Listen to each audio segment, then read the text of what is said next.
Hello and welcome to Dad and Sons. Oh my God, it's just only been like 3 days since the last podcast, but since then, like, MAGfest has happened, and I think I'm all stuffed. Oh, how did you lose your voice, George? What were you doing? It's real close. It's not all the way lost. It's real close, but yeah, it was MAGfest. There were lots of like sweaty, nerdy dorks inside of tightly packed rooms. whose like sweat particles I was having to breathe in for hours at a time while I was singing karaoke. And my friend Colin had this Switch game set up, Joy Sound. You make a Japanese Nintendo eShop account, and then you get on the eShop and you buy Japanese stuff. And apparently they have a really, really good karaoke game that costs something like $3 for 3 hours, right? I believe you are familiar with this, Liam. Yeah, so the game is it's only on the Japanese eStore, and it's made, I'm not sure who develops it, but it's made in conjunction with the Joy Sound company, which is like a huge chain of karaoke like places here in Japan. I think they had like versions for the Wii U and the Wii before it. And basically it's like a free app that you download and then you buy like time on it. Like, wow. You buy like 3 hours or a day or a weekend, and then it's basically like having a karaoke booth in your own home. Yeah, but it's a bit they cheaper. have most of the songs that you expect. I was pleasantly surprised to see like some of Rocky Horror on there. They had the Time Warp and Late Night double feature, but evidently Sweet Transvestite is too saucy for Nintendo or something, I guess.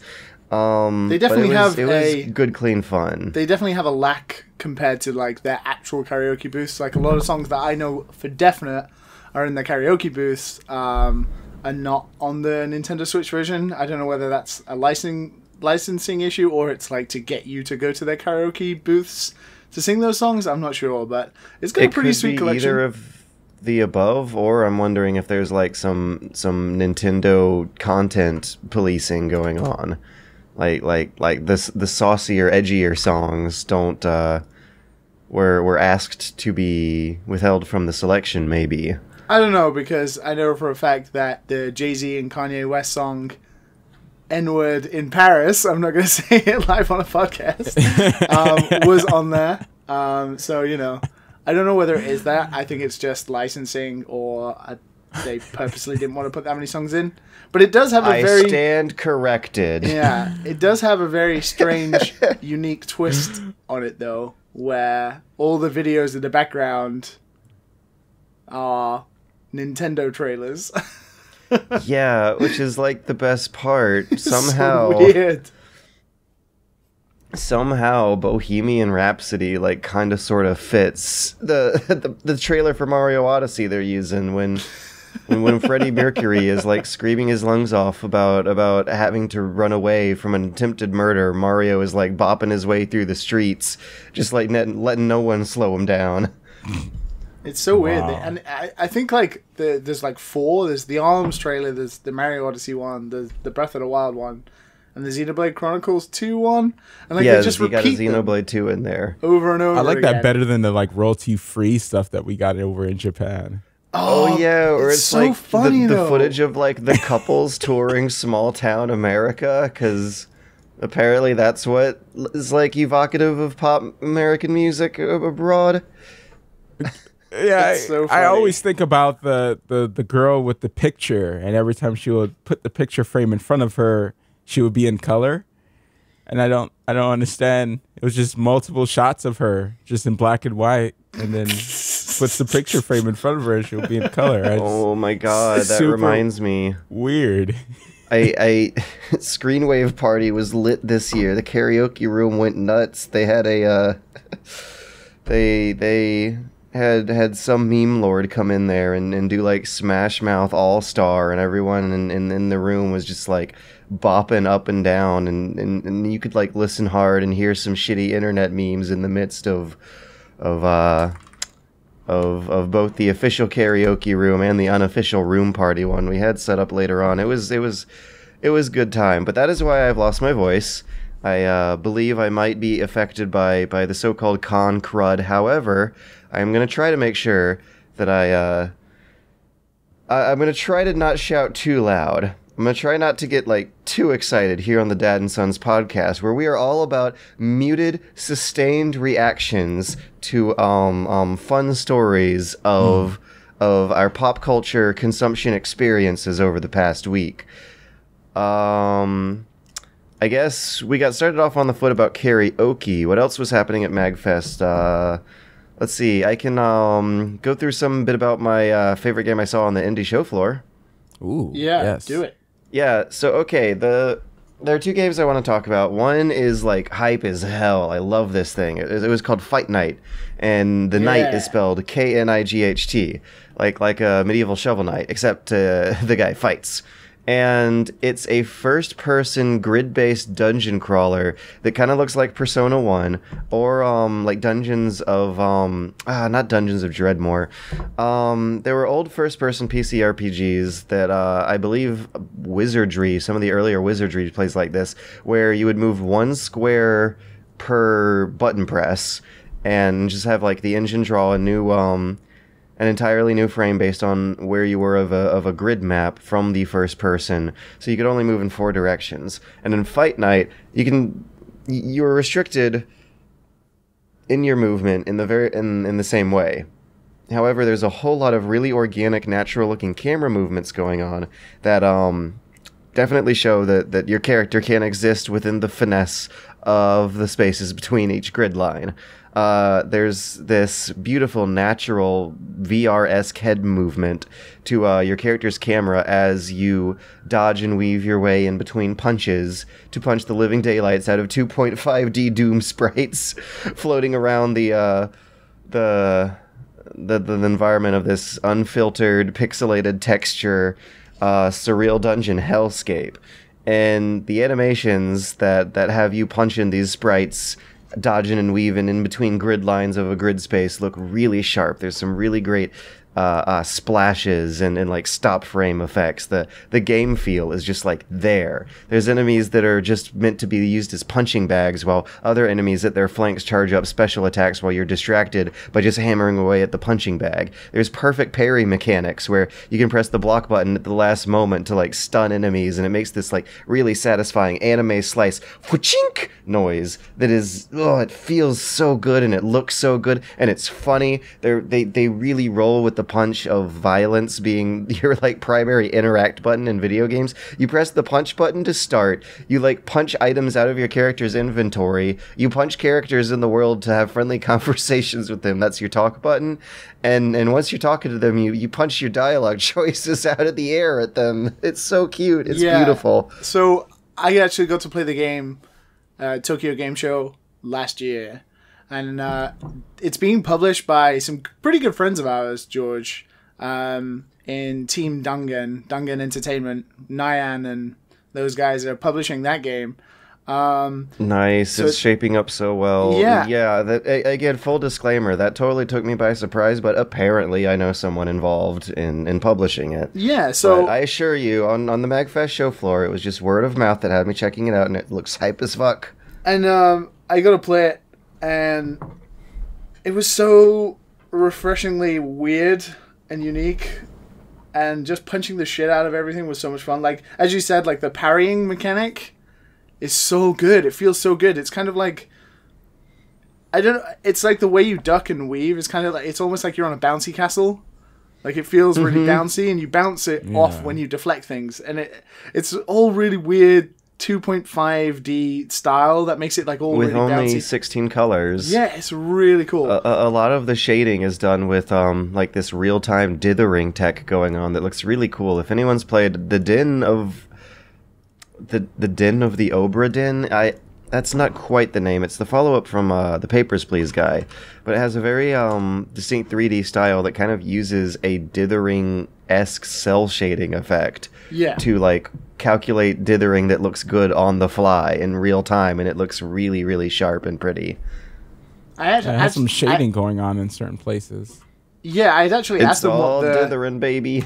I asked them what the shader was, and they explained that they'd created just some like invisible, like not invisible, but kind of like low opacity dithering in Photoshop that layers over the textures completely. So it's not like unique dithering to everything. It's like a really kind of almost cheap trick in which they're doing it, but it's pulled off really well. And yeah, it looks exactly like what it's supposed to look like. it almost reminded me a little bit of Legend of Grimrock at first, and then Yeah, that's the name I was looking for. yeah, Legend of Grimrock is great, but yeah, you can definitely move between the spaces, like you were saying. I'm watching it now, and there's some like super punch move as well. Yeah, this is way more loose than Legend of Grimrock. Yeah, Wow.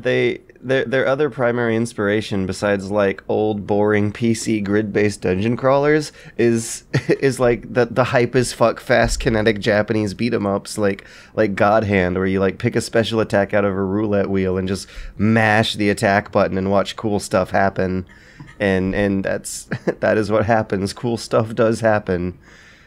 And there's like meat to it too. I was strategically running back to town to stock up on potions and check up on shops that were getting upgraded as you were running along. It has a loop to it that's very roguelite, but it is not procedurally generated. They said they wanted to make a point out of making sure that all their dungeons and puzzles felt hand-placed, which I think is also really admirable, and is probably going to take them a while.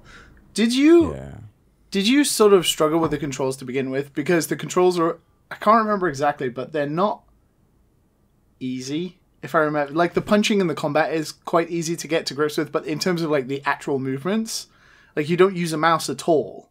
You just use the keyboard, which felt kind of weird. Actually, he had us set up on controllers. Yeah, but you only use like the D-pad, or like you actually press like up. Like I can't remember exactly, but you only move in 4 directions, either left, right, or forwards. Yeah. You got your D-pad, left, right, forward, back movement. L2 and R2 strafe left and right. L1 and R1 punch left and right. So I really liked the feel actually of tapping the D-pad in strategic little bursts up to an enemy, and then you just straight up mash the L1 and R1, and it makes this beautiful click that everyone around can hear, because you just got to mash so hard in this game. It's hilarious. I didn't have a problem with controls for navigating. I did have problems with the timings of the combat. The reason being colorblind. They flash red before they attack, and for me, it looks like a different shade of green. And before I really knew what was going on, it was like hard to visually parse that information. And I also talked to the developer about implementing a colorblind mode. He sounded like really receptive and open to it. Just like super fun game and fun guy in general. I recommend Fight Night. Look forward to it. Yeah, it's definitely something to look forward to. It's like when you just like use the special move and you're just like rapidly punching away. It feels so good and so satisfying. Just constantly punching. I want to see what else they add, like what changes the gameplay. You can't just be rapidly punching the whole time, right? I'm assuming. There are special attacks that are in the vein of like Paper Mario special attacks, where like a meter will pop up on the screen and you gotta like play some little rhythm timing mini game to have some super duper punch happen. Oh, I just saw one. I did like ask them punches. because I think they only had 2 super moves in the build that I'd played. They said they were planning on implementing more and stuff like that. I'm interested to see what they can do, because you don't get any weapons in the game. You completely just use your fists. There is no kick button. There is no kick button. There's nothing. You just punch everything. So I think everything is just modified versions of like dramatic punches, which I'm kind of cool with. You can hear the anime in the background. But yeah, the other game that sticks out is called Exposure.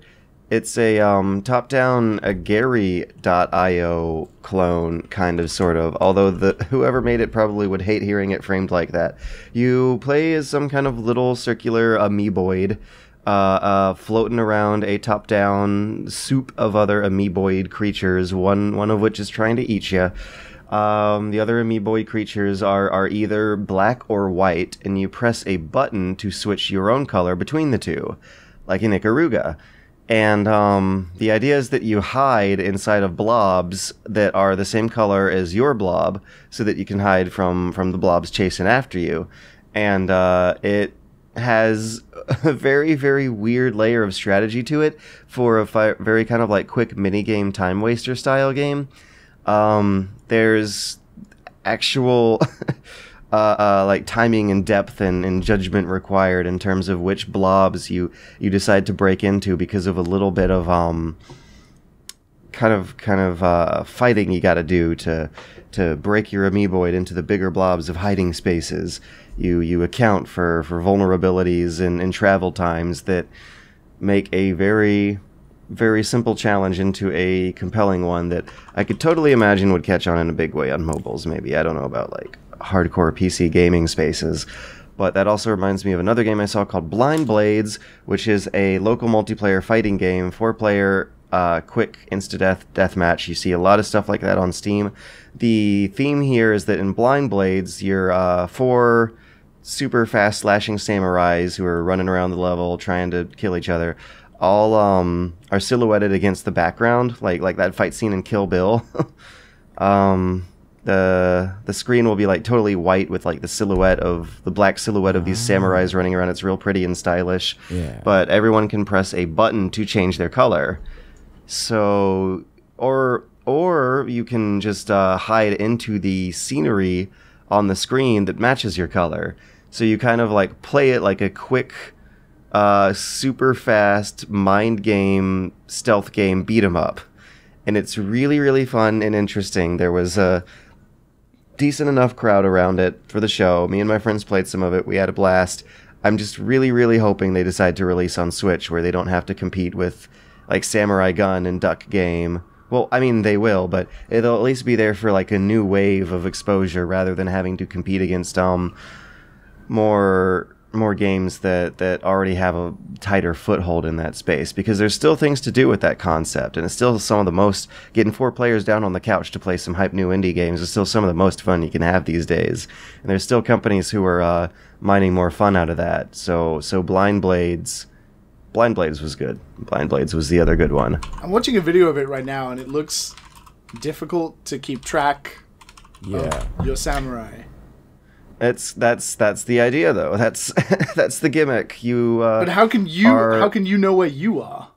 Like as soon you as just have to keep track mentally. The color.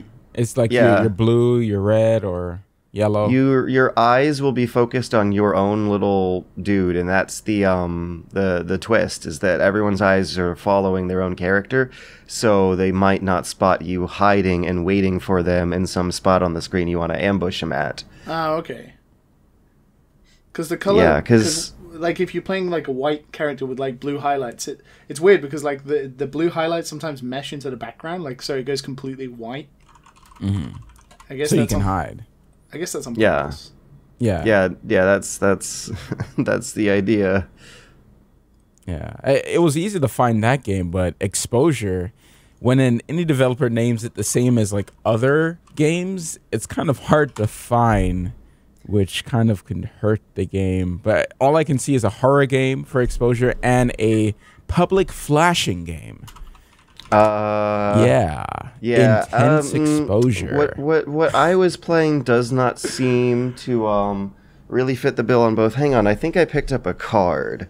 They might have a website on this card that I might have picked up. If I didn't, I got to get back to Googling. Yeah. Okay, so let's see. Let's try Exposure, a game of camouflage. It's hard to yeah, maybe it's there hard. it is. For Exposure. They have camouflaged into the internet. So if you want to look up Exposure, type in Exposure, a game of camouflage. That's what you got to Google.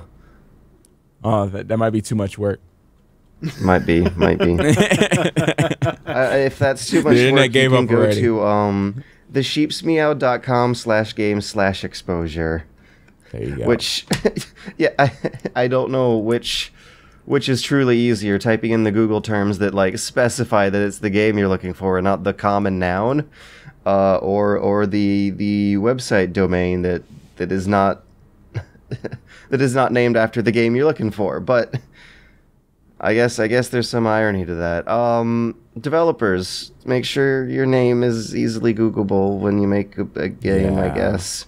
Yeah. Yeah. It's pretty hard to find games that are named after just a word. Yeah. Like, my game is called Pig. Let's find it. No. We wrapped up the audiobook for Blood, Sweat, and Pixels on the road trip back, and Jason Schreier, like, for some reason decides to rip into Destiny's usage of proper nouns as its writing style. There was this one quote where he talks about Peter Dinklage, like, having trouble in the studio parsing why the stranger would have capital letters.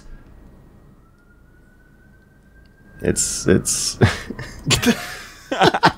a writing style that I didn't know people could really be that creative of, because I always thought Bungie capital names of common nouns sounded super cool. Anyways. You're quite tired, aren't you, George? I'm really tired. We road tripped all day yesterday. What is it that is appealing about MAGfest then? Because as someone who has not been, all I ever see is people tweeting photos of a hotel room. It's like, is there actually a convention, or does everyone just like camp in different hotel rooms?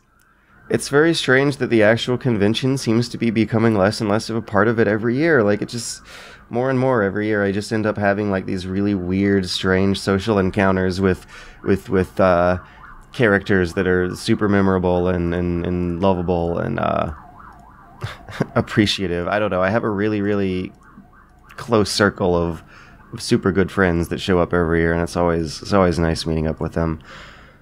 But they do concerts by video game musicians, and there's like little pop-up DJ spaces. There's panels about making games, and this year they didn't write who the panelists were. They didn't write who the panelists were on the app's descriptions. I went to a game writing panel where they seemed to be talking about game writing, but for much of the panel, they were playing clips of those old Ego Raptor sequelitis videos, and the whole while I was just like wondering, okay, I'm wondering if how much game writing the people behind the panels have actually done, because it's hard to tell from here without a proper description. The room registration has gone completely bonkers. They don't really know how they're supposed to be able to manage the tens of thousands of people, or however many people it is. I wouldn't be surprised if it's above 10. They don't know how to handle that volume of people coming into the hotel's good and setting up a reservation system that satisfies everyone. And despite that, every year I keep having more and more fun. For karaoke, of course. It's a big LAN party, basically. Yes. The whole like convention center village turns into a like little LAN village party for a weekend. Yeah. Oh, there's a party everyone in room loses their voice. 208. All right, we out. That's basically. Bye. Yeah. That's basically it. We out. We out. We out. So what have you guys been up I could to? be Logan Paul. We out here. Oh God, No, let's not go there. The depressing subject. All right. Let's not go there. The shame. Let's not touch that. Oh, wait. Actually, if we are talking about MAGfest and like, sorry, the shame, it triggered me. I had memories of what I did, which was amazing, which was a Metal Gear Solid 3 non-lethal, no shrink, live playthrough Q&A session. Impromptu popped up in the console gaming room. I just went up to the counter. I asked if they had a copy of Metal Gear Solid 3. They did not have either of the HD versions of the game, but they did have the PS2 original that I set up on some kind of awful composite cable liquid crystal display TV that made the game look like it was being filtered through a Photoshop oil painting filter in real time. But I posted a picture of this happening on Twitter. People showed up. There was a good crowd of like 16 or so people watching me play through Metal Gear Solid 3 with all these self-imposed restrictions I love to do. But they gradually started to clear out when I got stuck at the helicopter base and wanted to grab a bunch of supplies. But there were like 3 fans who stuck with me from beginning to end for 5 whole hours of me playing this thing in front of everyone. I made it all the way to the guy you got to talk to in Granny Gorky, who makes a point out of mentioning the shoes Tatiana gives him. But on the way there, I was like showing them all these cool little tricks that were just like super duper impressive and gratifying to pull off in front of a crowd. Like the advanced CQC techniques where you can European extreme someone head to head and still be able to grab them before their sightline registers long enough to game over, or how you can just knock on the front door of the research facility and walk in when someone answers it. Or how you can like get captured as a scientist and thrown into the jail of the place you're trying to infiltrate into. There's so many good tricks to that game that people really dig watching, and it was so fun to like do that live in front of people in a crowd and bring the legend back to life. Speaking of stuff similar to that and playing games fast, this week is Awesome Games Done Quick. Yeah. Oh yeah, they good. did an MGS3 run that They I did really want today. to watch. I missed it. Or yesterday for you. Whatever. Like now. Today. Yeah. So there was a really good MGS run and an MGS3 run that I watched. And my God, speedrunning is so fascinating, but so almost untouchable. Like, I just don't get how these people can remember incredibly... Like, games are long. Like, even, like, an hour and a half. Like, I think the guy who did Metal Gear 3 finished it in an hour and 25 minutes, and he messed up a few times. Oh, God. But, like, the stuff that he had to do, like, certain stuff and, like, certain angles you have to hit, like, trying to remember that for, like, a whole game sequence for an hour and 20... Like, the concentration is amazing. Just amazing. Have you seen the Sonic Mania one? Because that's ridiculous. I didn't get Like, to see that today. Oh yeah, it's like all skill, no glitches. Yeah, well, there so was I've like been told. one glitch. There was like one glitch. I don't know if he did it on accident. I doubt he did it on accident. One glitch that he did through it, and where he slid across the whole map, halfway done. Yeah, and other than that, no, it was just straight up skill, I guess. It was just weird watching him just constantly go. There was no stopping. I love it when it is like those runs, like not the runs where they just glitch out the map and then just like walk past everything. I like the ones where they just go super fast and then they just like almost look like they're gliding over the world, like where they just like bounce all over the place. There was this F-Zero GX run, and it was called like the any percent, like it was any percent. I think it was like all time trials, any percent max speed. So you had to go like you had to reach the maximum speed in each level to do it.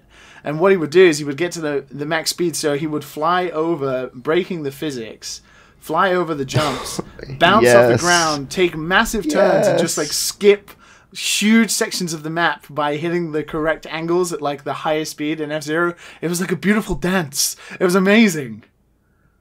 That sounds so fun to watch. It's so much fun to watch.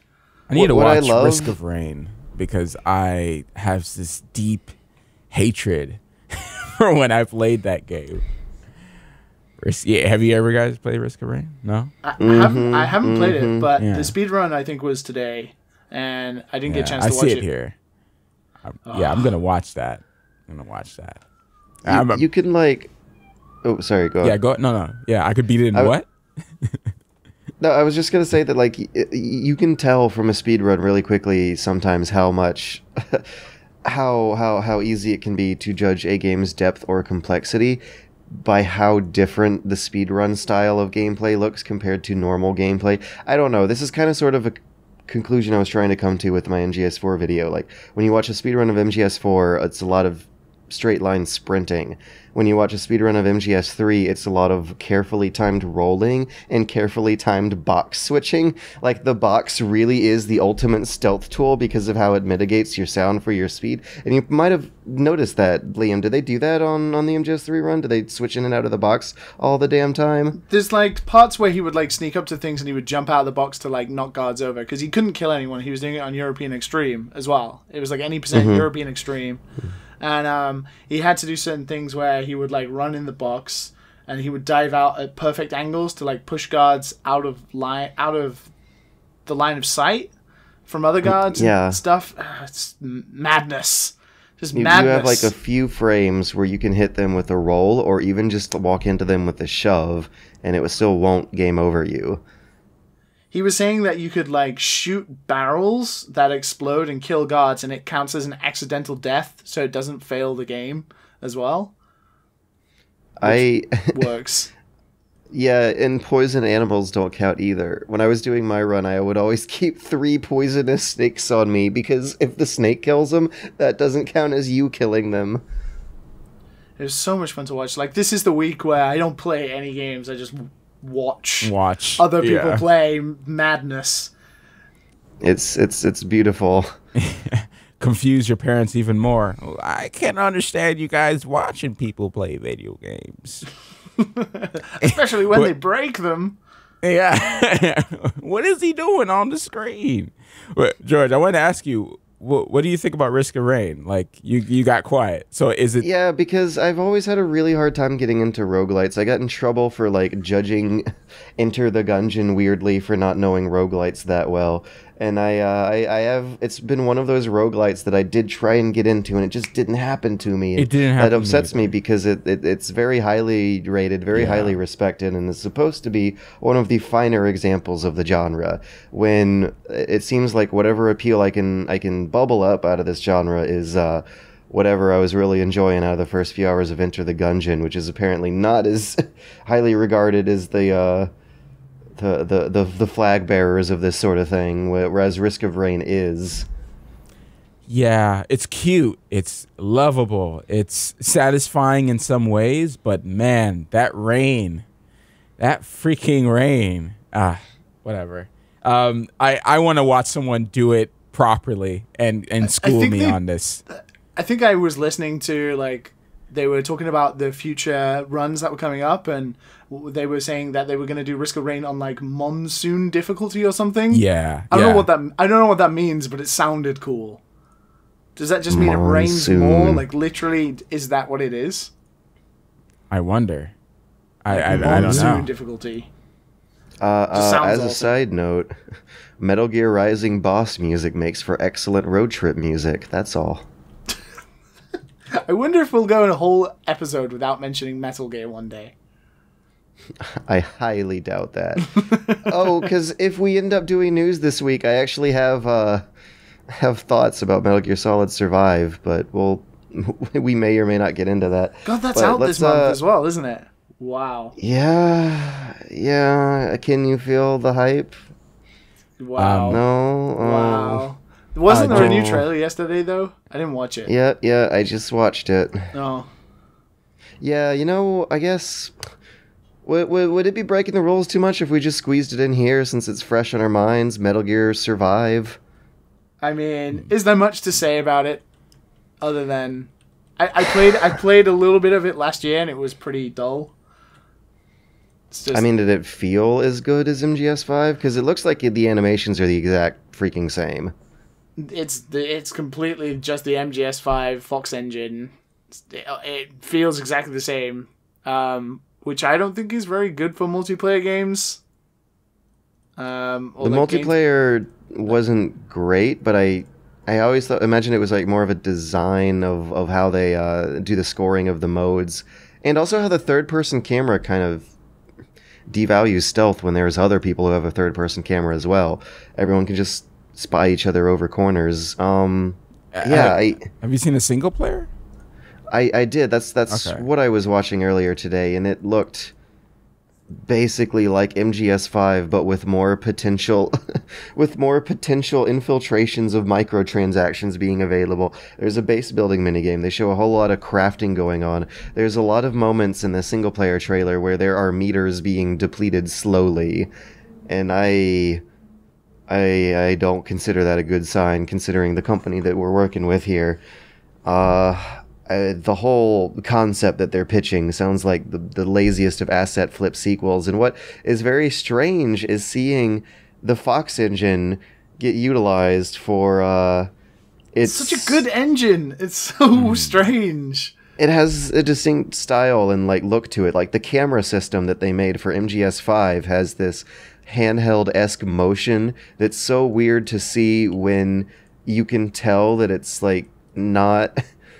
I don't know. This might sound like I'm grasping too hard, but it almost seems like you can tell it's not Kojima holding the camera, but it's still Kojima's if not Kojima's style, then it is whatever very distinct, noticeable, unique style they developed for the look of MGS5. Like, it has that super hyper crisp, clean look with the kind of a surreal, dreamlike quality to the camera, moving really slowly and shaking in someone's hands, but in a way that's hyper deliberate. It still has that, like, uncomfortable, hyper real look to it that MGS5 did, but in MGS5 it was to serve a purpose about how uncomfortable and surreal the situation is at this point in the series timeline. And in this, it doesn't seem to match, like, that really gritty, sloppy, kind of disgusting sounding filter that they use for the walkie-talkies here. In MGS5, like, you would hear Ocelot's kind of weird cowboy southern drawl come through an old, broken sounding microphone, and you were like, it evoked, I guess how gritty and desperate the characters were supposed to be. Here it's like good fun. It's like zombie comedy, but there's still no humor to the visual stylings of it. Yeah, it looks too serious for its own good, even if they try to make it like surreally funny like some of the Metal Gears have been previously. Have they said how it's going to fit into the lore exactly in any way? Like, does it fit into the Metal Gear lore overarchingly in any way, shape, or form? The idea is that some survivors from Mother Base from MGS5 got, like, sucked into a black hole portal and landed on the zombie dimension on the other side. What the fuck? So they get to, like, reskin the zombie enemies from MGS5 because they have the easiest AI to work with, implement base building features into the menu, and just have you play as a custom Mother Base avatar. And there's looks a like the simple Last of Us game zombies. you can ship. Yeah. They don't have a lot of limbs and heads. They're just kind of I noticed torso they've done people. like they've done a kind of, I don't know whether it's because of Breath of the Wild or something, but you can like take stuff, like almost everything now. You can chop down trees and you can like collect items like food and stuff and like materials for crafting and stuff. Yeah, and a lot of that seems really like it's weird. filtered from MGS5 itself. No, 'Cause there's definitely a lot MGS5 more than that, because like you actually like physically chop down trees now and stuff. And there's a little red meter you can see on that tree that's like 25% depleted. Yeah, there was a lot of resource gathering to MGS5 itself, and that's, I don't know. I mean, at this point in time, I'm seeing that stuff as a crutch compared to, like how I saw it implemented in A Link Between Worlds, where your collectibles were like real substantial upgrades that you could cash in at a regular, satisfying interval that wasn't a slow burn over hours. I'm just convinced that a lot of developers are doing those systems wrong. Super blatantly wrong these days. Also, like, did they get really lazy or something? Because none of the zombies have heads. They've just gone to stick that like orange glowing. Yeah, They've that's like not modeled a Last of single Us. head. All they've done is stuck orange triangle cones sticking out of their necks. It's so weird. I really don't like the design of those zombies. They look like a mess. They look like the Michael Bay Transformers of zombie types. It looks like such a weird game, like so out of place. It's just odd. Yeah. Like hearing that style of the microphone crackle I was talking about earlier, but it's not Ocelot on the other end, was weirding me out. Because I'm so used to hearing Ocelot on the other end with those very distinct vocal filter effects they use. I didn't know how uncomfortable I would be seeing a Metal Gear game without fan favorite characters Snake and Ocelot, yet here we are. Anyways, do you guys have stories? Yeah, I know Matt has stories. Liam, you wanna tackle first? Well, I know Matt I've has pretty much uncomfortable stories. I've pretty much only been watching AGDQ. I always get the acronym wrong. I've only been really watching AGDQ and sort of AGDQ. working on No games Dragon Ball instead of Super playing this them. time. I haven't had a chance to watch any Super, but I watched the first episode of Devilman Crybaby. the new remake when I of Devilman. when I heard that mentioned, I thought they were talking about a particular Devilman character, but this is a series. Yeah, it's a Netflix. It's kind of like the Castlevania series that came out not that long ago. It's like Which a is Netflix apparently original. not bad. No, the Castlevania one was pretty good. There's more episodes in Devilman. The animation's pretty good, but I've only watched the first episode so far. I kind of like the new designs of the characters. Devilman's obviously still super iconic here in Japan. I'm kind of intrigued to watch more of that, but other than that, no Super. I haven't had a chance to, but I'm getting super hyped for the Dragon Ball Fighter Z beta next weekend. Open beta you before. Get to the part where Goku fights Black Goku on the hard streets of Namek. No, I haven't yet. Not yet. Not quite yet. No Goku on Goku action just yet. Oh, okay. Other than that, no. I want to hear about your weird week, man. so I posted on Twitter. I was looking for a room. I'm getting my timestamps ready. I've getting the timestamps ready. Just in case I need to make an alteration. You might only hear some of this. So you start to find some weird stuff, looking for a roommate with some weird details. All right. But let's start with like an absurd one. Okay. Okay. That won't get edited out. All right. This one was on Craigslist. Are you homeless with a car and a job? Save now. And at the bottom it says, single woman only. Thanks. $250 is your rent. If I eat, you eat, we eat. It's simple.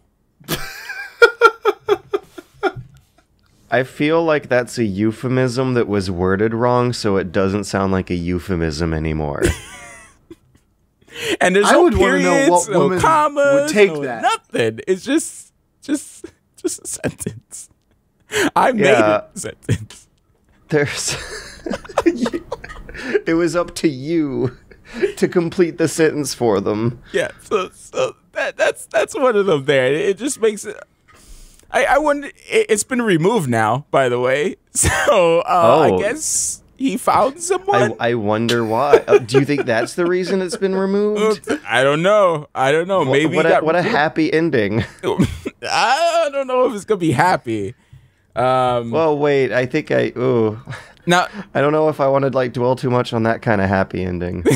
Okay, so I'm gonna assume it's a guy, right?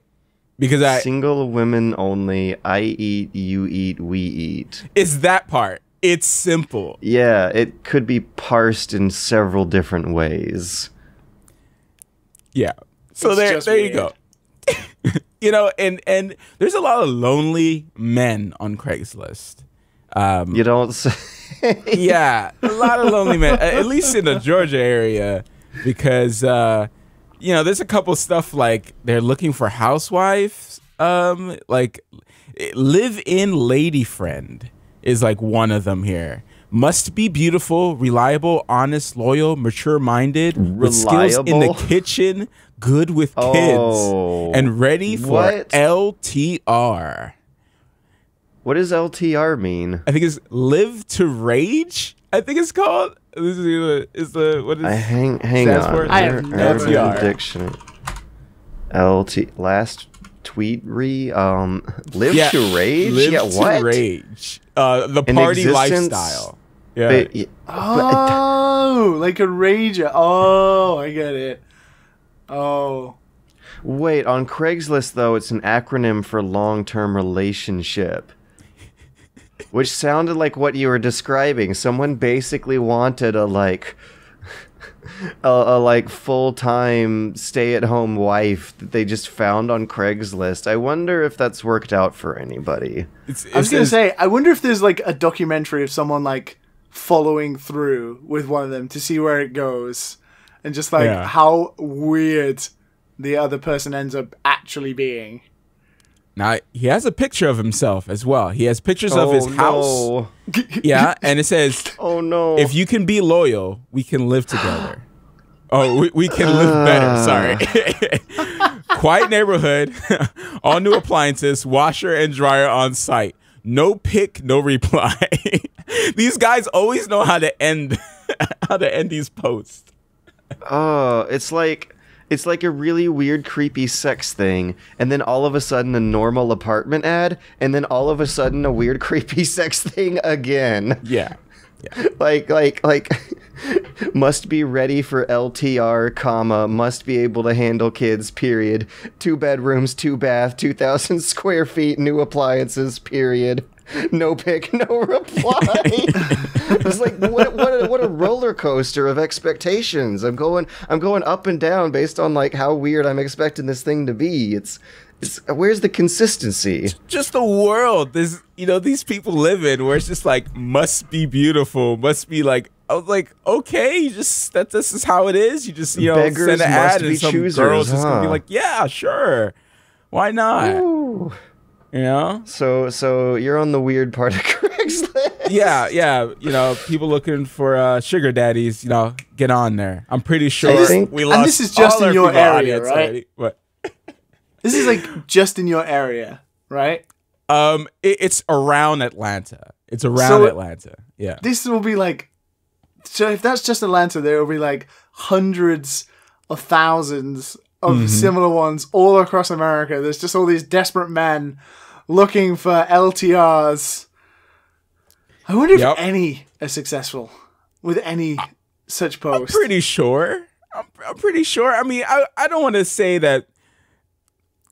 We have a certain person as president, so I'm pretty sure that some of these things have happened. Like each post is basically the opening to a murder mystery. Like, come on, they are so. It's like hitting the cliche horror movie murder almost immediately. I don't know. You must be pretty desperate if you follow up on one of those, right? Yeah, I'm just like wondering if they're actually just want a sugar daddy. I mean, like I'm wrong desperate, lonely 40-year-olds who just try to follow up on these and tolerate it, and life turns out fine, and everyone happens to get along really well. And I'm wondering if there's literally more than 0 success stories. If an older woman came up to me when I was younger and said, "Yo, I'll take care of you." You know what I'm saying? I'll pay for your college. Baby? You know what I'm saying? You just gotta live with me. And oh no! Wink, wink. You know what that means? Oh no! I don't know what I would do. I thought you were gonna say. I literally thought you were gonna say. I'd follow up on that. Like, I don't know if I'd follow up on that. That's literally where you're going with that. I mean, it's simple, right? So. According to that guy, but according to that guy's perspective, I bet a lot of things are like really, really complicated and weird that this person thinks are simple. So let's flip the script a little bit. All right. Okay. This is where you. All right. Seeking. This is now on Craigslist. Seeking male roommate. No. All right. This is where it starts. Seeking male roommate. Parentheses. Some platonic nudity. Master bedroom available. All right. Platonic. I'm glad to know it's not like romantic nudity. Okay, I'm amazed that he assumes that you're just gonna get naked as well. Like, yep. Like platonic is like not. It's not just me. It's both of us. Like, we both have to be okay with it. Like, it's gonna be both normal. Like, if you get naked, it's fine. I won't mind. It's so weird that it's phrased like that. Like, also, you can be like, I don't think I like to walk around my apartment naked. Hope you're okay with that. It's more like, no, it's platonic. Now, yeah, it's not just him. There are 2 other guys living in there. All right, so let's read some of this description here. We get along like brothers. All right. We're very supportive of each other and looking for another roommate with a friendly personality. Now, he goes on to say, we are all professionals with advanced degrees in our 20s and 30s, and we're all straight. We don't care about your orientation. This is not sex ed. There is no sexual tension. Okay? And he says, I am not nude for most of the nude most of the time. Just at bedtime and in the mornings only. So I guess that's thanks for so the far. warning, I mean, I guess. out of every advert we've read so far, I mean that's the most appealing. Surprisingly, I just don't think that like you can put the word platonic in front of nudity and have it actually mean what I think he thinks it means. I mean, I guess it's kind of like the gym mentality, you know, because apparently they all go to the gym. I guess that's kind of nice of them to say, "Hey, look, there's 3 bros living together. We're all cool walking around naked and, you know, easy breezy between the knees." Yeah, I mean, this might be less about how like objectively weird the situation is, and more like how objectively weird American hang-ups over nudity can be. I went to an onsen in Japan to tack it off my list. I don't think I can go back.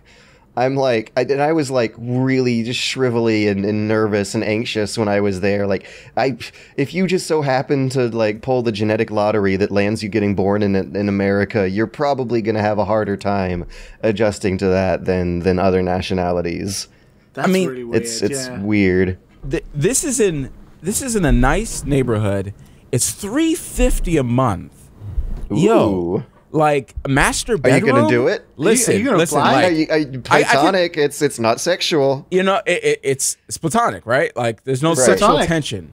Like, yo, if they're going to the gym, right? Because they say 20, we could get you a deal for $20 a month at LA Fitness, and my LA God. Fitness is expensive. So wait, are you sure? Like, Dude, why have you not signed up for this There's yet? just like this really cheap apartment full of like buff naked men hanging around. I just have this thought of going downstairs, getting a bowl of cereal, and then seeing a man's balls in my face. You know, $350 though. Come I'm on. like, oh, hey Jim, like, what's up? How you doing, man? I'm doing all right, and he's just, you know, swinging around, you know, just like as he makes breakfast. I don't Hanging know. around, yeah. Swinging around. I think I'll get used to it, I guess. But you can't I don't know whether someone I don't know whether over it doing is that. I don't know whether it is that thing that George was talking about in terms of like what culture you come from, but I would totally be fine with that. Yeah, this doesn't sound as weird as I think you might think it sounds. No, I just don't think I the don't think article's it's written weird. weird. I think I might, if this is still out when I'm ready to move, I might take it up because it's in a good area.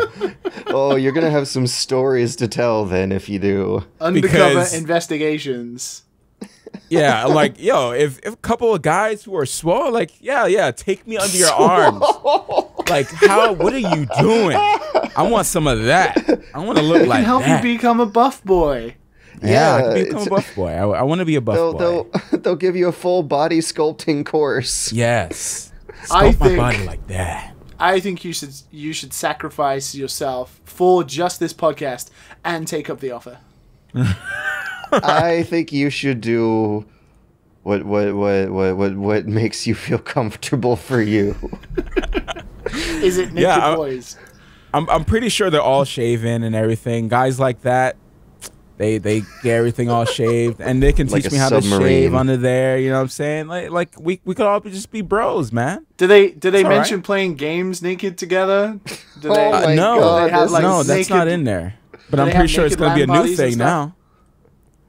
Like I'll be doing the podcast early in the morning, like 9 o'clock. That's still early, right? You just bust in like, hey Matt, you want some of these eggs? And I'm like, I'm doing a podcast right now, man. We're and just- you- yeah, you know, we're your just like, boner's hey, in my Matt. face. Hey, little Matt. I could just imagine Matt, like, while we're recording, just typing in, like, the Discord channel, like, guys, while we're recording right now, they're naked behind me.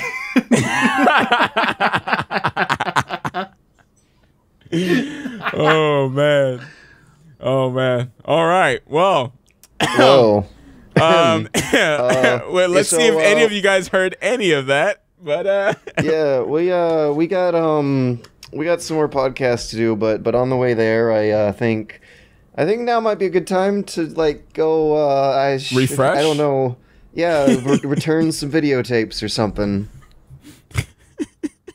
Hey, you still don't have a Sega CD? What are you waiting for, Nintendo to make one? You have seen the games, right? Wrong answer, man. Show 'em.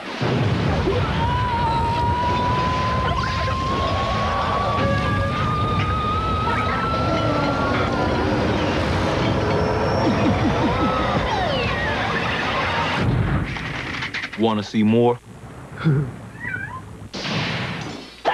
Hello and welcome back to the Dad and Sons podcast. I almost The said Dad and TOVG. Naked Boys podcast. Yeah. Yeah. Naked boys. Do you get naked with your dad? Find out on Dad and Sons.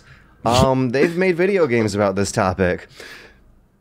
It's really weird as American, probably really normal for other people. Yeah, shower with your dad simulator. I was 2016. literally trying to think in my head what the name of that game was, but it quite literally is Shower with Your Dad, Yep. isn't it? Wow. Yep. Okay. So we have like a few minor news topics. A new version of the HTC Vive has been announced. Yeah. They are going to be putting a wireless adapter out on the market. Yeah. I think, I don't know. I mean, now that I've like stumbled into a successful Patreon, I'm thinking the HTC Vive might be my eventual choice for headset. Although I really liked the Samsung one at the Microsoft store that was about the same cost of the Oculus. Thing is, Oculus has kind of fallen off the map for me. HTC Vive has taken up more space for me, and they're now going to be making a new version with a combined 2880 by 1600 resolution. There's integrated headphones now this time. What they call revamped ergonomics and revamped center of gravity with some higher quality lenses. This is probably going to be really freaking expensive. Yeah. Maybe the original $800 price tag model is what this one will be associated with, because now they're $600, right? Yeah. Well, yes, they're about $60. They go on sale constantly, but $600 is like the retail price right now. MSRP. The usual one? Yeah, I'm looking it up on Amazon. They're 60. Not 60, 600. That would be nice. But yeah, the new version of that's coming out. They're going to have wireless VR out finally. We'll see how much of a splash it makes. But once again, I have a feeling like it might not make a splash at all if the price is stupidly expensive. Yeah. The prices have been dipping down. Like the Oculus got to like $300 at one time during the holidays. Like that's ridiculous. But I feel like that needed to happen years ago. I mean, when the Kickstarter for the Oculus was originally announced, like people were expecting a price around that $300 window, and news of like the Oculus being $600 and Vive being $800 like really took everyone off guard. People are more used to that now, but that still means that no one's buying the things if it's that much. It's finally starting to catch on now that $400 models are becoming more attractive, but as long as they remain more expensive than video game consoles themselves, I don't know, I just can't really see like economics of scale happening anytime soon. I mean, that's the way everything is. The same way consoles do it. Expensive at first, let the whales, pay them, and then they get them cheaper as soon as they announce a new headset. I mean, and there was not many games out during that time. Nowadays, there's a lot of stuff coming out, especially you have Fallout just coming out. I don't know how good it is though. I wouldn't buy it. Yeah, the Bethesda effort seemed kind of half-assed. I've heard the Doom VR is pretty okay. Like it's quite a fun experience to go through, and seeing like the demons full scale is like pretty worth the price of admission. Has any of us tried that out? I've played Skyrim. And I've heard a whole lot of friends who've played Fallout, but I think I've only had one friend who tried out Doom, and I did hear positive impressions. I think Doom is the one everyone was thinking was more catered to VR. Obviously, it's first person, and you jump. I can't remember how the movement works in the Doom VR one, but in terms of like you jump forward and you can shoot things, and like you don't actually move or something. And it also has like a mode where you can like view the models of the demons like in a model viewer, and they're like to scale, and you can walk around them and stuff like that.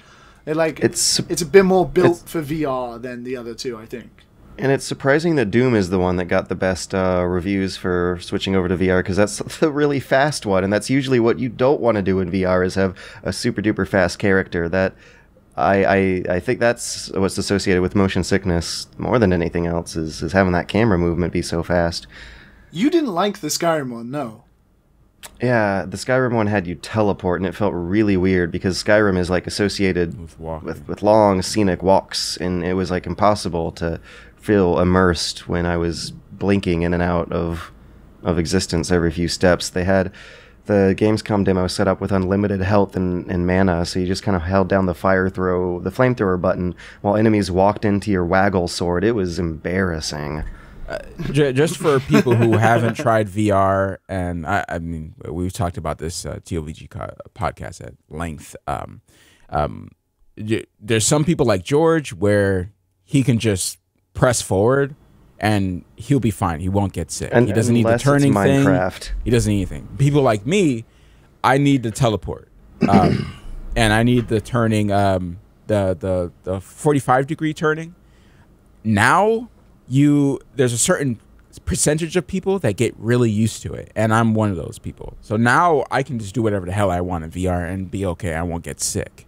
So if you are into VR and you got sick at first, you might be able to get used to it eventually. So don't like count yourself out or anything like that. Yeah, that was a theory going around at the times, was that people would gradually get used to it as well. I believe there were some comparisons with people who were getting motion sickness during the early days of like cars beginning to be adopted, and they had to like get used to that as well.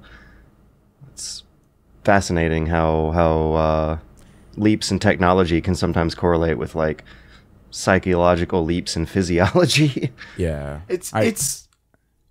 I have very little experience with VR. My major experience came when the Oculus dev kit was out like 5 years ago, and VR was like terrible back then, and everything made you sick. But like one of the most recent experiences I had, because I don't own a VR kit, and I've never really wanted to. It's one of those things that I not can't popular imagine in Japan at all because of space restrictions. PSVR is completely sold out in Japan and has been all year. Like, it's so hard to get one. It's almost as hard as getting a Switch in Japan, which is really strange. But my most recent experience was trying, once again at Tokyo Game Show, was the Zone of the Enders VR. I tried that, and it didn't make me sick, but moving around in that game was weird. Like, you're in a mech. How did they have you move? You're in the mech. You fly the mech around with a controller. But you would, because it was like Zone of the Enders, so you had the auto-locking feature, and you would auto-lock to each target, and because there's like thousands of ships around you and stuff like that, you're just quick snapping to all of these targets all the time. It's like taking the fastest 180 turns, like forcefully, like someone's just moving you around really quickly, shaking you from left to right, and you're just like snapping from left to right, and it's so disorientating. And it didn't make me sick, but it certainly like made my brain seem like it was bouncing around. Just like constant visuals, like moving from left to right and just like snapping very quickly. Like all of a sudden you're over here and there's a big explosion going off, and then you're over here. And it's like, it's so weird. And I don't know how VR can really improve upon stuff like that. Like, that seems like the kind of game that, although it was really cool to be in the mech and be at that scale, I always find scale in VR is like the best thing about it. Like, I was sat in the mech, and you could look up and see its head and the rest of it, and that's really cool. But in terms of moving about and actually playing the game, it's pretty weak. And I just don't know when they're gonna figure that out.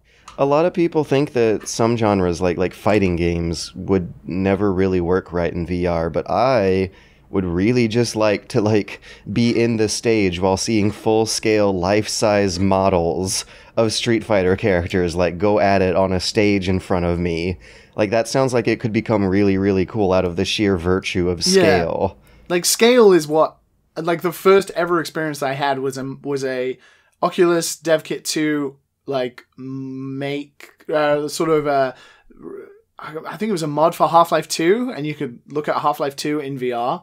And the opening area, when you're in the train area, and just looking at the trains, and the trains being true scale to what they are to you as a human being in real life was so cool. Yeah. It was so It also cool. makes you realize how many things are not to scale for game design purposes. Like, I think doorknobs are heavily, heavily inflated usually so that you can spot them from a distance, and you never really notice, but in VR, all of a sudden, like, these doorknobs are like quadruple the size of your hands.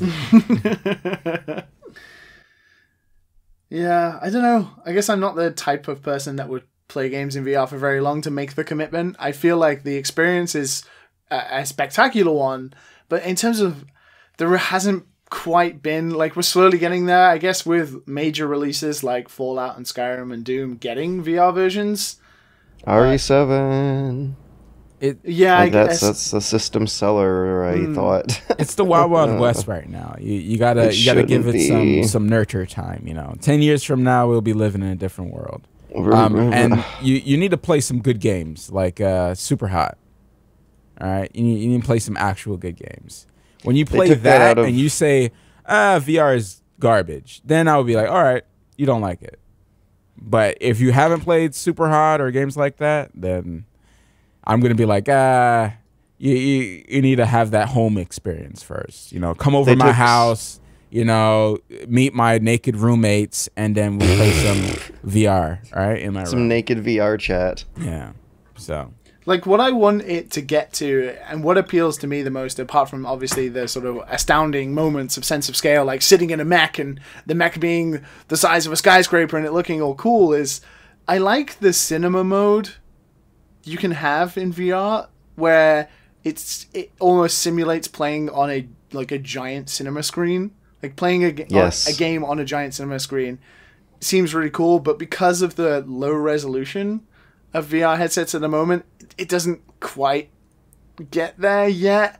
But like in the future, if they can make HD perfect resolution I think it's outputs alright 1080p correctly, so it simulates that sort of cinema. That's what I'm down for. But lo-fi games also work well. I have a concept for you that plays with this idea. A couple fans met up with me in Atlanta and talked to me about some VR games they really like. One of which I wish I knew the name for it, but the idea is that you're in VR playing Duck Hunt on the NES in VR with a virtual reality zapper and a virtual reality TV that you point at with your motion controllers, and your eyes are going to be focused on the virtual screen in the game while spooky horror game stuff happens in your periphery vision outside of like dark stormy windows that the TV might be next to. And when you turn your head to look out the windows, it's fine, but when you turn your head back to look at the TV, spooky stuff starts happening. And evidently, like, you are able to play something like Duck Hunt, like very low resolution old games, perfectly fine on a VR TV screen. But yeah, the resolution is not there for perfectly emulating the experience of having a big screen TV in like a theater you're virtually sitting in. That's what I want. Like, I think that's the kind of, what do they call it? What Nintendo has like a really dumb term, like life stuff, like improves your life. Just like quality of life changes. I remember their old Blue Ocean pitch, and I don't know if they really followed up on those ideas. They ended up making another video game console. Yeah. But, like, quality of life changes like that. Like, being able to sit in my tiny Japanese apartment but simulate I'm playing games or watching movies on a giant cinema screen, that's where VR could really help me out, I think. That's what I want. Yeah, I mean, it could. They're ramping up the resolution on the Vive next, and I'd actually be really interested in knowing what VR looks like through the Vive Pro compared to the Vive regular, because 2880 by 1600, like, that's no laughing matter. Those are very high numbers. Someone the combined resolution of both Someone who's eyes tried it, tell us what it's like. Please compare them. Yeah, we're almost reaching 4K VR. Yeah. All right, let's see. Speaking of like hacking together quick solutions, the Nintendo Switch is now beginning to get hacked. This opens the doors for homebrew games, homebrew games, and of course pirated games as well. Like a lot of Switch news, I'm just like, gee, that happened fast. So, do you remember what it was like hacking the Wii and how you had to have a physical copy of Twilight Princess? Yeah. Where when you jumped Link into a very specific part of a chasm during the like mailman's run routine, you got to open the homebrew channel and then like, ooh, I could play Super Mario Galaxy without a disc. Or, oh, my favorite feature was the like GameCube emulator stuff you could do on the Wii U through. I think it was a Super Mario World was the game you needed to hack your way into like doing really cool stuff with the Wii U, like emulating GameCube games, which was apparently a function that was there at the Wii U all along that Nintendo never capitalized on. So some German hackers were able to take advantage of a quirk of the NVIDIA Tegra chip, which the Switch uses, which also means that the technology is probably known by now and can be worked with in a faster way than on the native Wii devices that are still using tech inherited from the GameCube days. The hack only works through firmware version 3.0 using a physical copy of Pokken Tournament DX. I just love how it's a specific game. I always find that really funny. Yeah.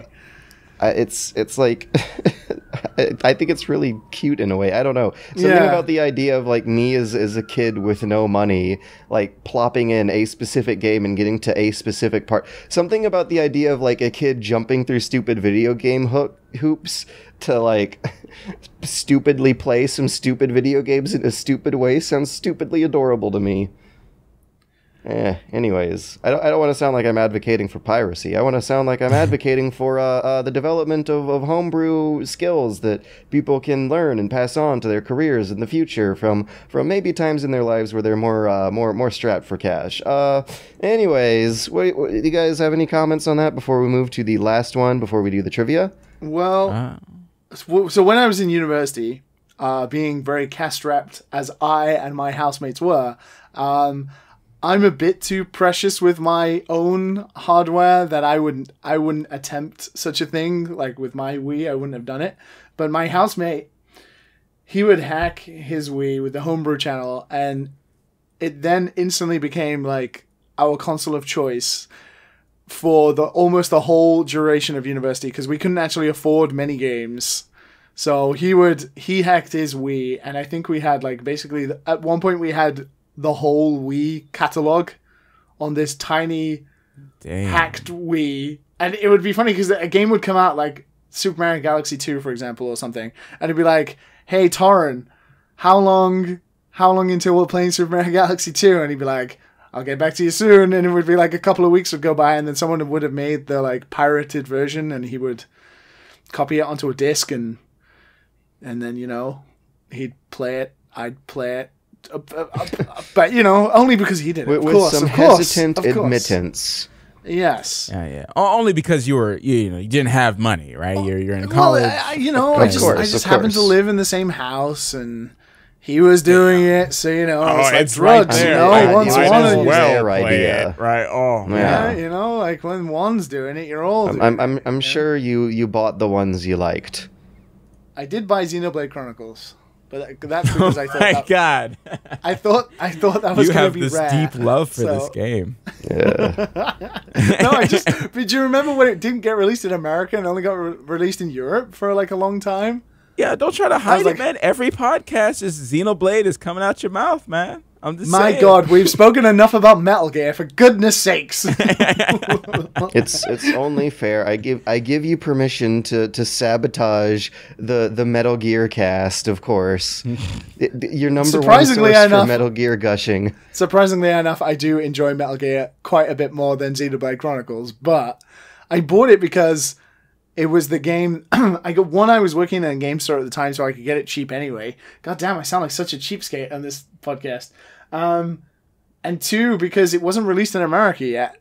It only got released in PAL regions after that really long tirade of Nintendo America deciding not to release it. So I thought it was going to be super rare. And I mean, it kind of is, but I thought it was going to be more rare than it was. So that's why I bought it. Well, So is that why everyone has British accents? Yeah. Australian. Oh, I think it's my bad. Well, when I was young, let me tell you, Dreamcast, PSP. Oh yeah. The Dreamcast had such a scene. Killed the console. Destroyed it. The Dreamcast is like the casualty of its own scene. Oh man, it was so easy. I completely forgot how easy it was to hack the PSP as well.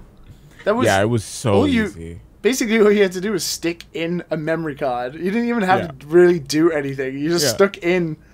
You didn't have to use your dial-up internet. Twilight Princess. Download it, and you're good to go. So weird. It wouldn't be a podcast hosted by me unless there was like. Well, I guess this is the second time I'll be talking about Metal Gear. I guess.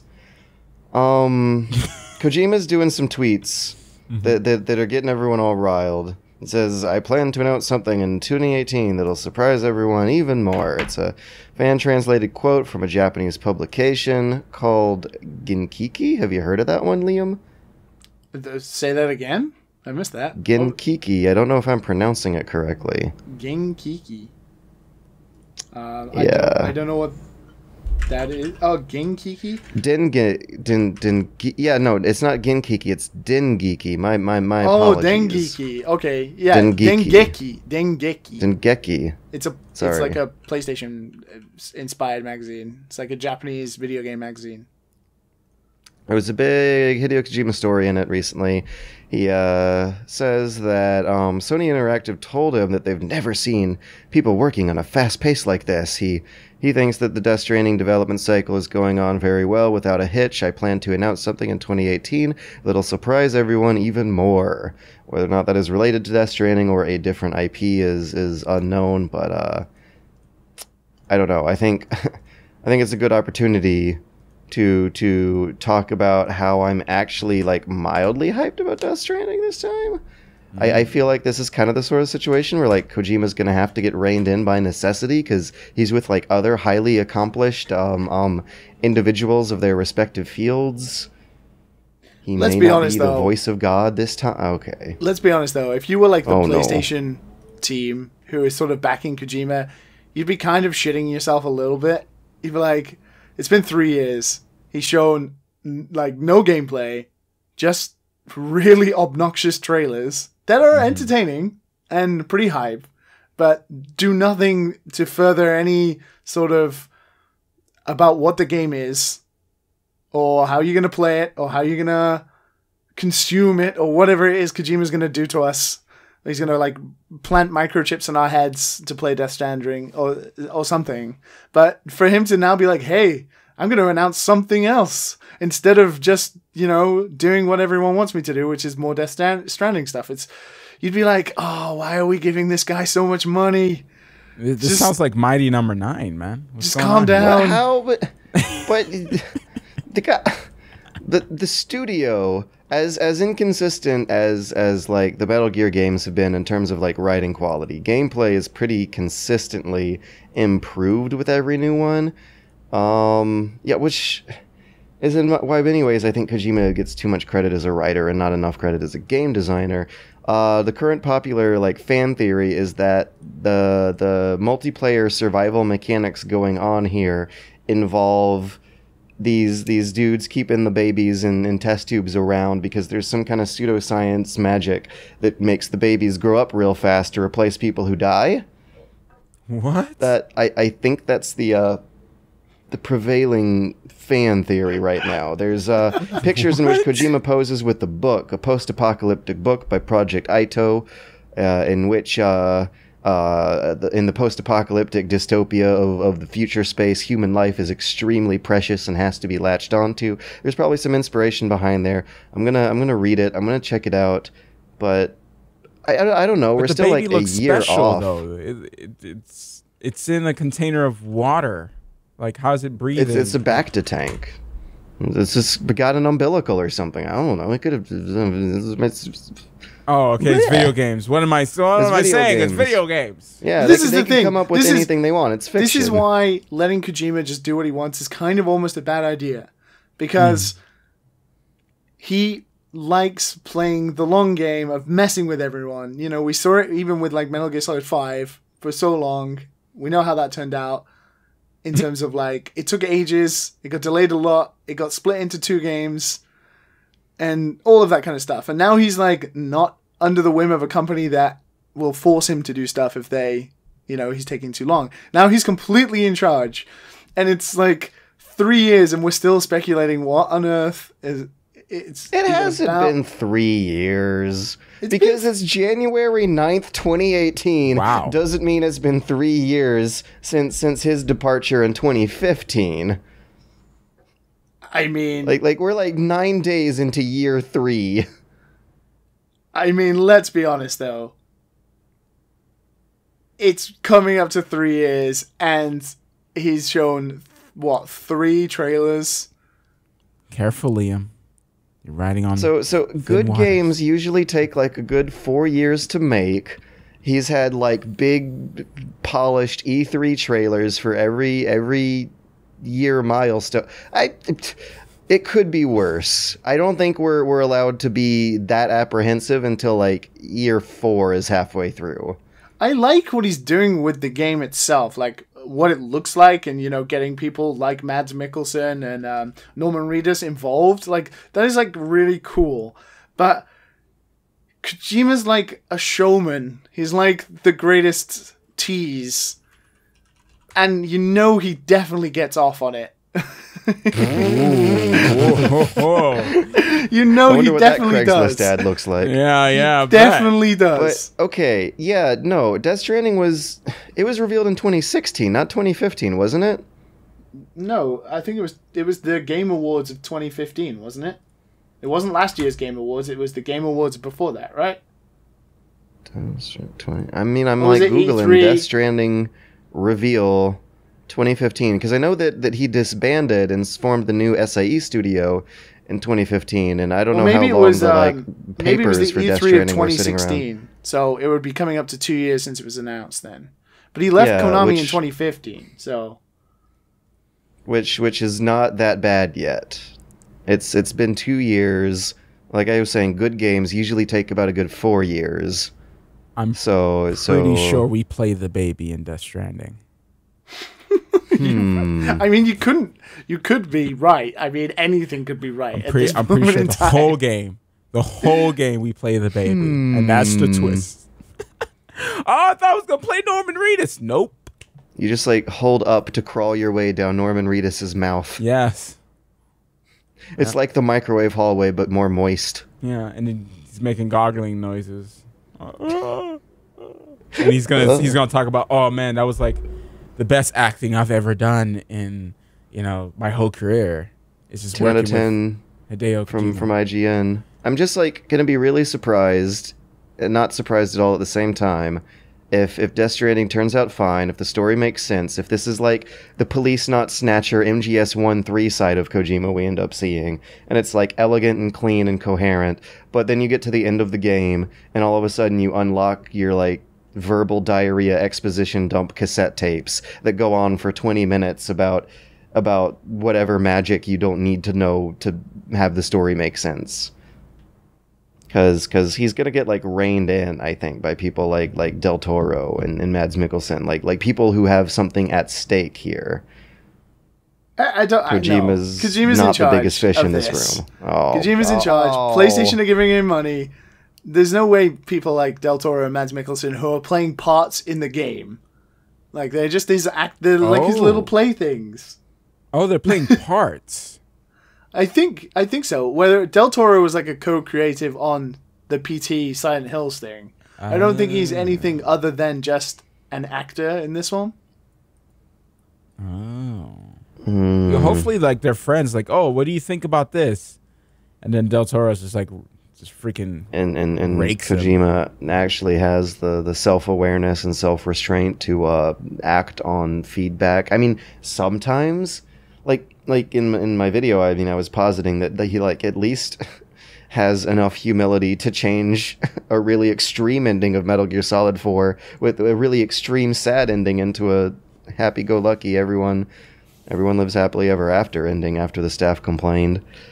But there's like all those stories of like important translators leaving, translators who would like fight with him, and also the fact that this isn't Metal Gear, I feel like is a plus. There's no reason to have sequel baggage be a part of the whatever verbal diarrhea exposition dump is going to be laid out on us to explain the stories that the game's gonna be telling. Is this going to be the fight? Is this going to be the game finally where, you know, there's no one else to blame? There's no other thing you can look at like sequel baggage, where we actually finally can prove whether or not Kojima is a coherent writer? Yeah. Like this is it, right? There's no one else he can sort of... Well, no, like Police Knots and Snatcher, I believe, were just him by himself. He actually wrote a lot of the scripting engine behind those games, and the stories are like fine. But that's like also the thing to them. They're fine. He had limitations. We're talking about something now where he has to, just as he has with like the past few Metal Gear games, you know, he's able to do almost anything he wants, and we know what he does with that. He makes great worlds of detail, but that aren't very coherent. But with Snatcher and Police Nuts, you both had him cast off the limitations of he also wrote Police Knots. It's like I heard lethal Nuts, weapon, but okay. police. Oh, sorry, I have my my roommate ad and open up in another window. I'm getting ready to let people know to watch out for the Police Nuts. Those games were very much geared for clicking through pages of exposition dumps that you don't notice as well because they're adventure game visual novel style situations, in which case he would have less limitations based on the lack of a need to break that exposition dump for the sake of gameplay every now and then. He could get away with writing more exposition dumps under those genres than an action game where you die and gotta get replaced by a baby that grows up real fast or something. Yeah, but that's the kind of bullshit nonsense Kojima's gonna come up with. He's gonna do stuff like this. Like when you die, you go to like an underworld water park where, you know, you have to swim to the surface to be a come neat back alive. Gimmick. The guy's good at making neat gameplay gimmicks. Well, he and his team. Like, there's a lot of talented... he implements stuff from a like suggestion box full of wacky ideas.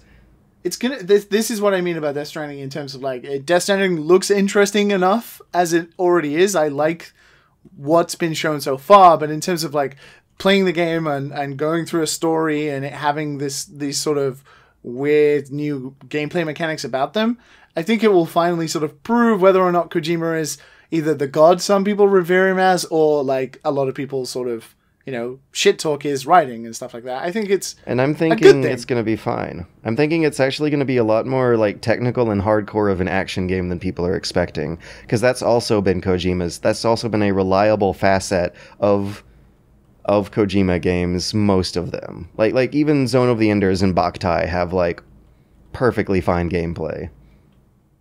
And as like long and obnoxious as the cutscenes in Metal Gear Solid 4 got, the gameplay was totally fine. And as like disappointing and cut and rushed as the story of MGS5 was, the gameplay was fantastic. Well, we'll see. That's all I can really say about it. Because of how little he's shown generally. I mean, he speaks a lot. He seems to like talking about it, but he doesn't show anything when it comes to the gameplay so far. So, I'm okay with that. I mean, I'm okay with it if he doesn't talk about the gameplay. I mean, if you're going to openly talk about it and you're the boss, you might as well just bloody show it. But I don't want to get spoiled. But him talking about it and you knowing about it is kind of the same thing, right?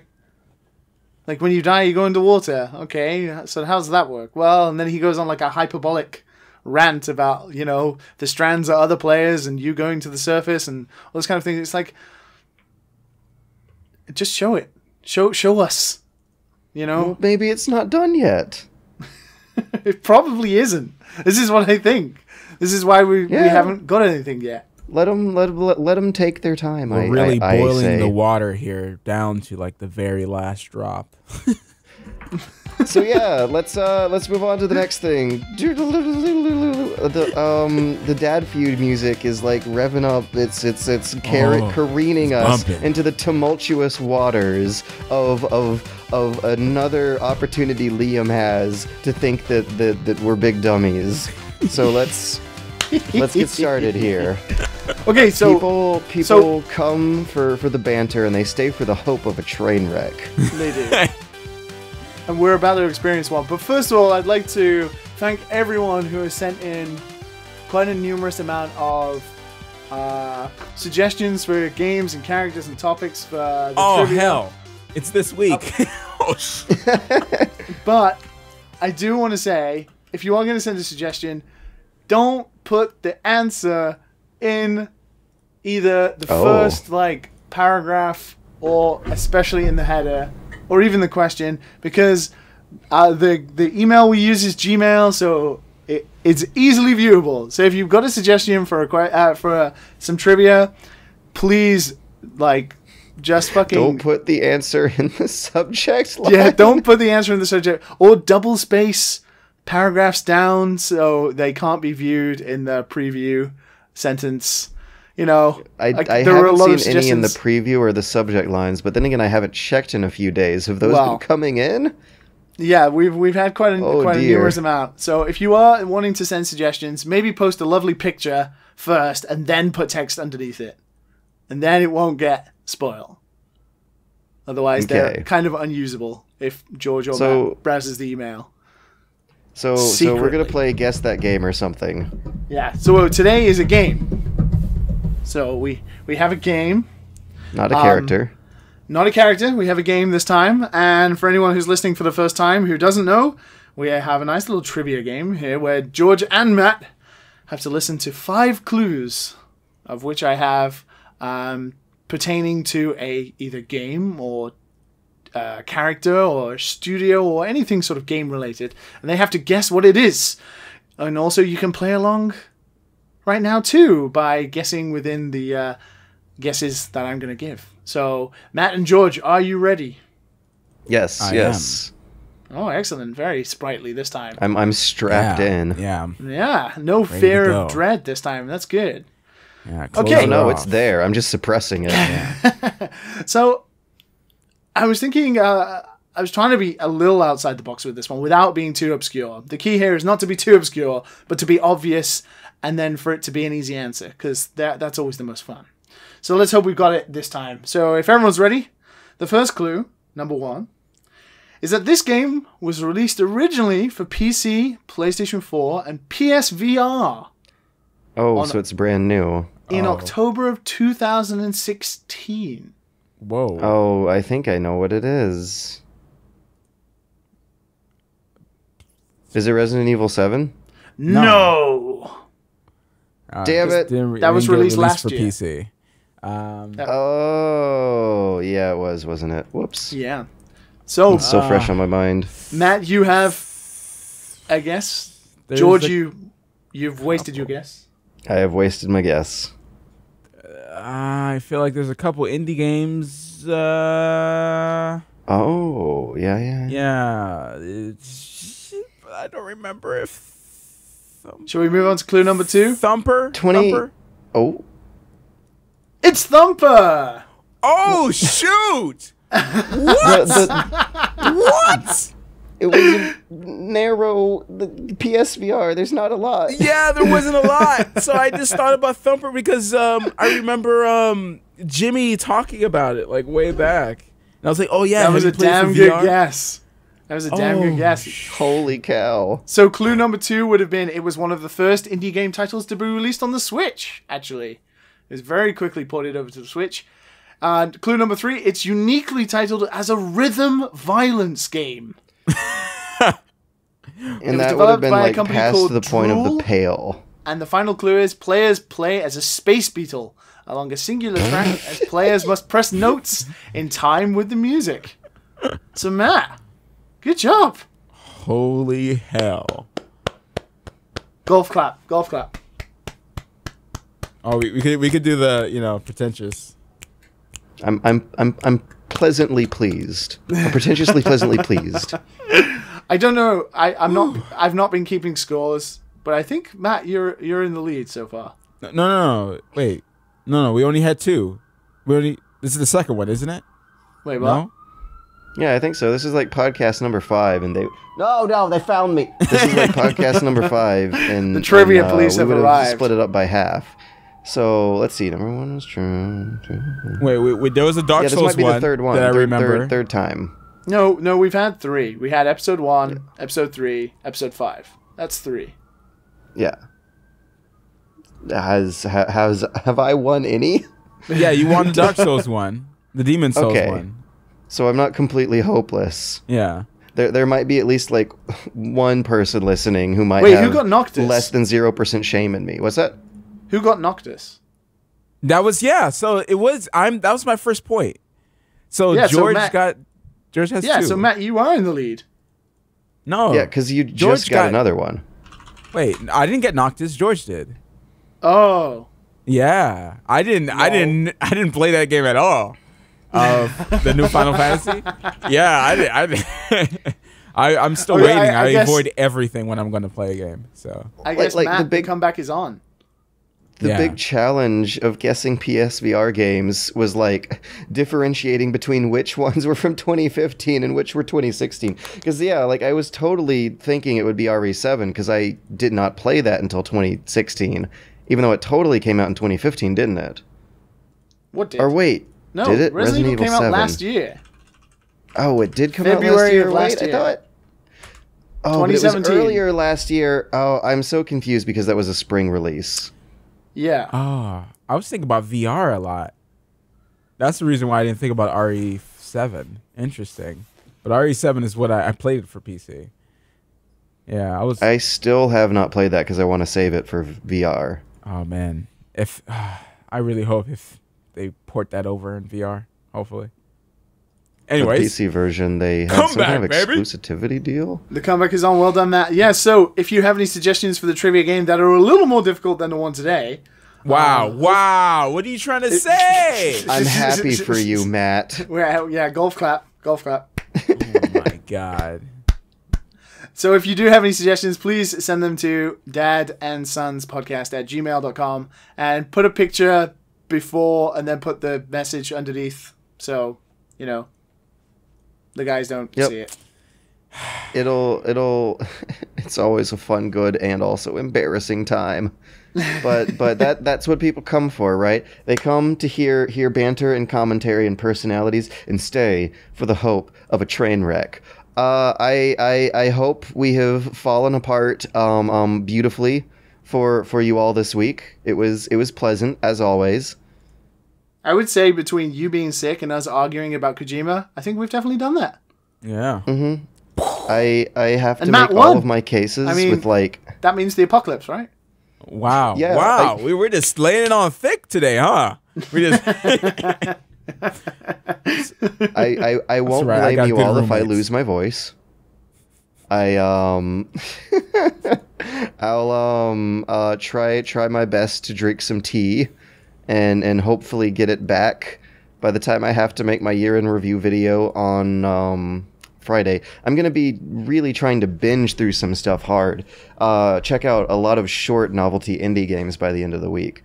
There's a couple I have recommended to me that a lot of people have been wanting to hear my thoughts on, and I will be doing that over the next coming days. Really, really looking forward to it. What do you guys got planned? Well, by the time the next podcast comes out, I should have hopefully played Dragon Ball FighterZ Z, because that's kind of the game I'm holding out for at the moment. Nice. That is looking sharp. It is looking polished. It is looking beautiful. I just wish I was into fighting games more so I could be part of that hype. Yeah, I definitely got to play Fighter Z because me and my friend were into Burst Limit. Oh my gosh, Burst Limit was a great Dragon Ball Z game. Oof. I am busy with life at the moment. With moving into the boys' room. The boys' Getting room. naked I and don't know. buff-boyed. Yeah. Yeah, I'll become a buff boy, buff nerd. Yeah. If you have any memorable experiences over the coming weeks, please remember to keep them in mind for like another awkward podcast story. Oh, absolutely. It's gonna be great. Also, next All right. week is our listener feedback So send in your questions, as always, so we can answer them for you. In the meantime, everyone have a pleasant week. Thanks for showing up. Thanks for listening. We'll be back in 7 days. Police nuts.